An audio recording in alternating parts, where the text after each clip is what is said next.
Yeah, in this session, let's try to understand a brief overview of the mortgage market.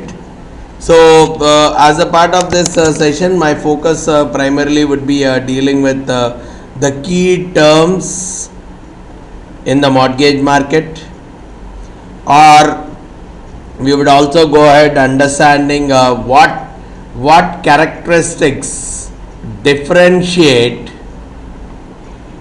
one mortgage from the other, and at the same time I would also try to look at the different payment scenarios that can exist in a mortgage market, as well as how do I compute the payments, any formulas existing to compute the payments, and we would also deal with the risks that can exist in the mortgage market, and how the mortgage market is primarily different from the typical fixed income market. So these are some of the major areas that would be focused on this in this particular session. So with that as the base, let's just get started into these concepts. So a quick overview. What do we mean by a mortgage? Any loan that we are taking by keeping the property as the collateral. That is what we are calling as mortgages. It could be a land, it could be a building, it could be anything associated with a property. Wherever any loan that we are taking, loan against a property, whether it could be for buying a new house, taking a loan to buy a new house, or probably taking a loan by keeping the existing house as a collateral. Any of these scenarios, they get into the world of mortgage. And one of the key aspects of the mortgage is the lender who has taken the property as the collateral to sanction a loan. In case the borrower defaults on the loan, he can very well get the access to the property. Right? So because of that, the chances of loss for the lender are much lesser, which means the risk in case of a mortgage based loan is much lesser compared to a traditional loan, because the property is taken as a collateral, and generally the scenario will be that the worth of the property which is taken as a collateral will be more than the amount of loan that needs to be given. So from that standpoint also, the lender is slightly more better off. But yeah, we would be seeing some more dimensions of the same, but this is the general scenario that I am talking about. And we also need to understand another important definition in this context, which is the servicer. This is the role which collects the principal and interest payments from the borrowers and hands them over to the lenders. So basically they act on the behalf of the lenders, collect the payments of the borrowers and transfer them to the lenders. But if the borrowers are getting into default, these are the people who would interface directly with the borrowers and negotiate on the terms and conditions, or even if the borrower wants to do a foreclosure of the loan, it's the servicer who gets in touch with the borrower. So just these basic terms need to be comfortable with. Then when we talk about the key factors that are involved in a mortgage contract, or what factors differentiate a mortgage one mortgage contract with respect to the other, the primarily the lien status. Probably this talks about how much I can recover in case the borrower defaults. Probably we use the terms like first lien, second lien, or probably some third or subsequent kind of liens.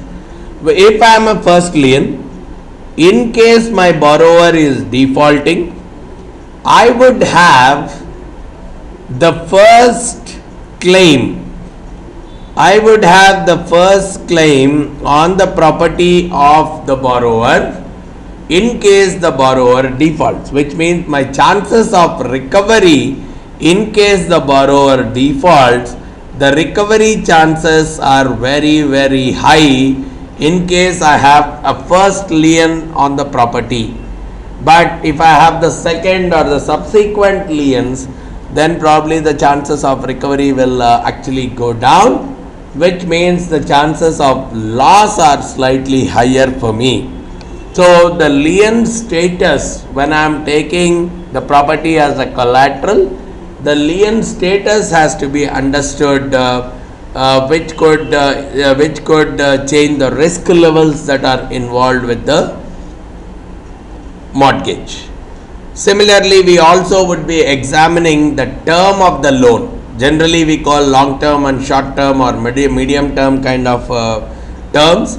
Anything which is generally a 30-year loan, we call it as a long term, 10 to 20 years, maybe a medium term, and anything much lesser than 10 years could be classified as a short term kind of a loan. So, depending on how quickly you want to pay off, see, if you want to pay off your loan quite quickly, or if you want the equity to build up quite faster, we go for lower time periods of the loan. But if we are looking at slow repayment of the loan, then probably we can look at a 30-year kind of a period also. Then we also differentiate the loans based on the credit guarantees that are associated. Generally, the typical mechanism of the loans is like this. The various loans of the bank has issued various loans. It securitizes all these loans, which means it sells off all these loans to a third party for a charge and liquidates or probably converts the illiquidable properties into a liquid value so that they can issue a fresh loan again. So there is a guarantee that is provided by this party, which in turn raises capital by issuing mortgage-backed securities to the general public in the form of bonds, raises capital from the investors in the form of by issuing bonds, uses this capital to purchase the loans of the bank. So this is what is a kind of a guarantee. So typically we can classify the loans based on the guarantees. Mortgages are classified based on the kind of credit guarantees that they typically get.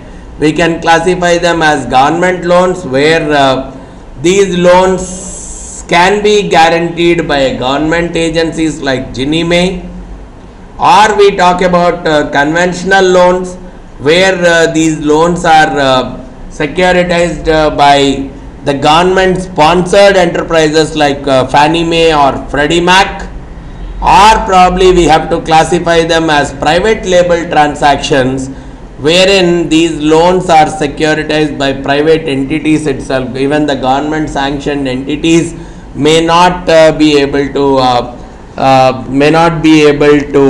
securitize these set of loans. Then we are also differentiating the various mortgages based on the loan balances. Sometimes if the government entities or government sponsored entities have to securitize a particular loan amount, they put some restrictions in terms of the amount that can be borrowed, so that they can securitize the loan quite comfortably. But if at all any customer is going for a loan which is greater than that limit amount, we call them as jumbo loans.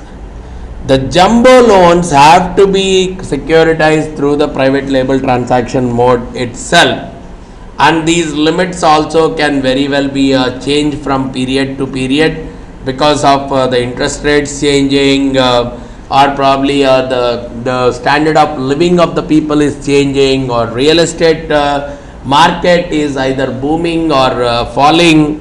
Based on all these factors, the loan balances also might change from time to time.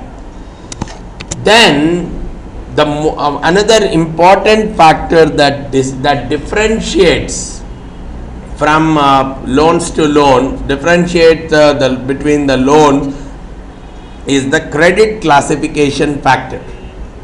Generally, we go with the credit score, which is